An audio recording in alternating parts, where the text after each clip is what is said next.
Mapagpalang araw po sa inyong lahat. Panibagong araw, panibagong topic po tayo ngayon. Meron ka bang quiet time with God? Ito po yung ating papag-usapan ngayong araw sa ating 369 daily devotions. Ang topic po natin ngayon ay New Covenant pa rin, pero yung experience of the Holy Spirit.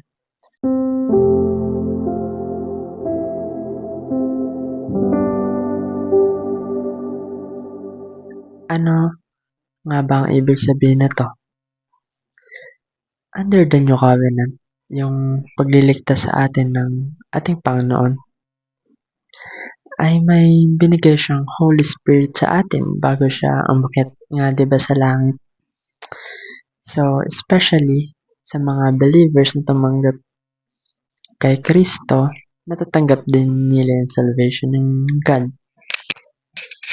Dahil nga tayo ay nilinis na sa ating mga kasalanan, kaya naman iniwan tayo ng Panginoon ng Holy Spirit para manirahan sa atin upang i-guide tayo at protektahan tayo sa mga pwedeng magduudyok sa atin sa mga kasalanan.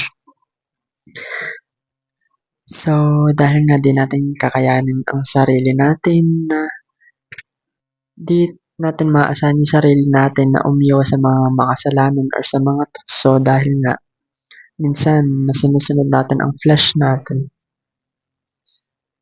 Kaya tayo nakakagawa ng kasalanan. That's why may Holy Spirit para paalalahanan tayo na lagi sa oras na parang di natin kinakaya na may Diyos na nandyan para sa atin. Ang Bible verse po natin na babasahin ngayong araw ay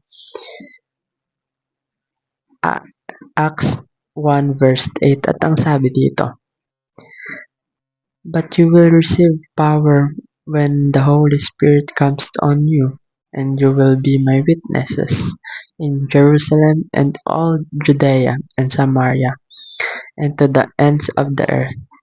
At kung tatagalogin naman natin ito, subalit tatanggap kayo ng kapangyarihan pagbaba sa inyo ng Espiritu Santo at kayo magiging mga saksi ko sa Jerusalem, sa buong Judea at sa Samaria, at hanggang sa dulo ng daigdig. So, ang Holy Spirit ay makapagbigay sa atin ng kakayanan at lakas upang mapakalat natin ang salita ng Diyos dahil i-guide niya tayo dito. At marami ang pwedeng maligtas dahil doon. Dahil sa mga sinasabi natin, malalaman ng iba yung kung gaano ba kadakil ang ating Panginoon. Ang Holy Spirit ang tumutulong sa atin na maintindihan natin at maunawaan ang kagustuhan ng Diyos sa atin, pati na rin sa nakikinig ng salita ng Diyos. Kaya naman, nafe-feel natin na ang Holy Spirit ay dumadaloy sa atin. Ibig sabihin na sa Panginoon tayo at hindi niya tayo papabayaan. For the glory of God the Father, everything will be just fine.